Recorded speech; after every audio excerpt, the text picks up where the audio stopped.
Hello everyone, this is the question paper of class 4th English. So first is reading comprehension. So पढ़ते हैं इसको. Koalalam is one of the most beautiful beaches in Kerala. This beach attracts tourists all over India and abroad. On the shore there are tall green coconut trees. It enriches the beauty of the shore. On the west we can see the vast Arabian Sea. During the months of December and January there is a great rush of tourists.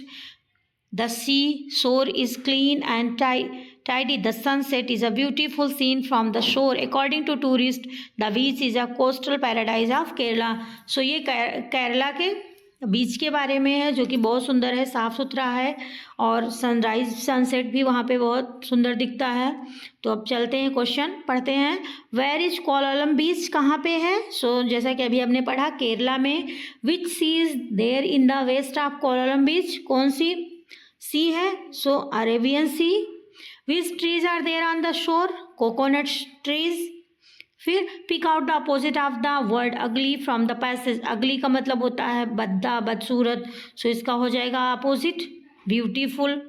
Pick out the word from the passage which has meaning foreign a. So उसका जो meaning हो जाएगा आपको लिखना है abroad हो जाएगा. Next है fill in the appropriate word. अब ग्रामर है.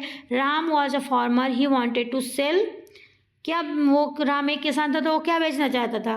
ही wanted to sell his goats and sheep. तो हिज हो जाएगा, हिज सही हो जाएगा. नेक्स्ट है fill in the blanks with the correct word. My mother went to the market and bought a kilogram of. So क्या खरीदा? A kilogram of apples. 1 kg apple खरीदा तो वहाँ पे एप्पल्स आ जाएगा. नेक्स्ट है tick the opposite of the respect.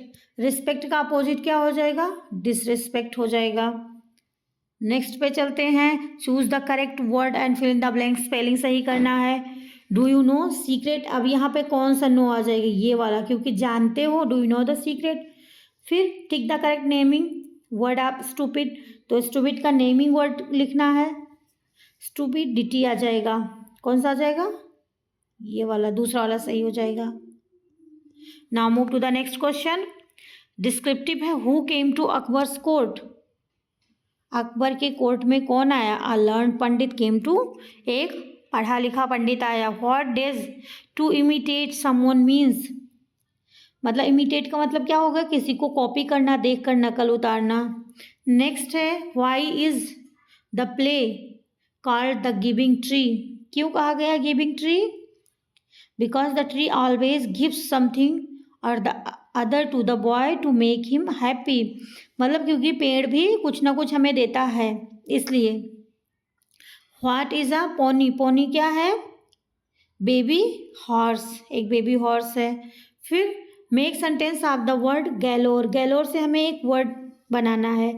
Every town has vehicle galore. फिर नेक्स्ट क्वेश्चन है why did the child in the poem books like looking at the pictures. क्यों पसंद करता है पिक्चर देखना? Because they told stories. बिकॉज वो picture को देखकर सब माइंड में समझ लेता, पिक्चर को स्टोरी क्रिएट कर लेता, इसलिए. फिर नेक्स्ट है why did the grandfather give the children money. बच्चों को क्यों दिया पैसे? Two by book. बुक खरीदने के लिए.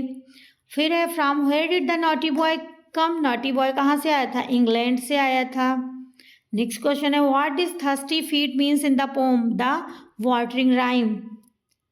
तो थर्स्टी फीट का मतलब क्या हो गया? Roots of plants. नेक्स्ट है कंप्लीट करना है. Carpenter is a person. क्या करता है कारपेंटर? मेक्स और रिपेयर. हमारा जो फर्नीचर है वुडन का चीज़ें वो रिपेयर करता है.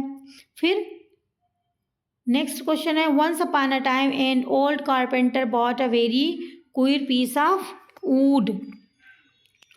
फिर what does queer means. Queer का मतलब क्या हो गया? Objects. What did the carpenter call his puppet. क्या बुलाता था अपने पपेट को carpenter? Pinocchio. Pick out the silent letter from. अब इसमें से आपको साइलेंट वर्ड ढूंढना. हम इसको क्या बोलते हैं? हाई. तो हाई HI बोल रहे हैं. GH तो साइलेंट है. अब दूसरे में हमें क्या साइलेंट है, आर बोलते हैं, एच साइलेंट हो गया इसमें, हम इसको हावर्नी आर बोलते हैं, तो एच साइलेंट है। अब क्वेश्चन नंबर 14 पे चलते हैं। जो इसमें ये 4 वर्ड्स दिए हुए हैं और यहाँ पे नीचे सेंटेंस दिए हुए हैं जिनको आपको करेक्ट ऑर्डर में लिखना है और उनके पहले ये वर्ड को ऐड भी करना है। सो पहला क्या हो जाएगा, फर्स्ट ये हो जाएगा कि first the trees gave its apple to the boy. सबसे पहले उसने क्या किया, बॉय को एप्पल दिया। दूसरा क्या है, then it gave him its branches to make a house. फिर इसमें देन आ जाएगा, देन के साथ।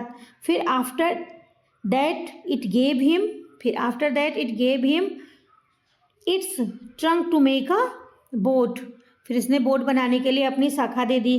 फिर finally it asked him to sit on the stump, फिर उसने उसको अपने ऊपर बैठने के लिए पूछा। फिर नेक्स्ट क्वेश्चन है, what is the best time to water the plants. Best time क्या होता है पानी देने का, या तो फिर आप सुबह दो या तो फिर आप शाम को दो, अर्ली मॉर्निंग और in the evening. So this is the and now this is your answer key. You can take help from here.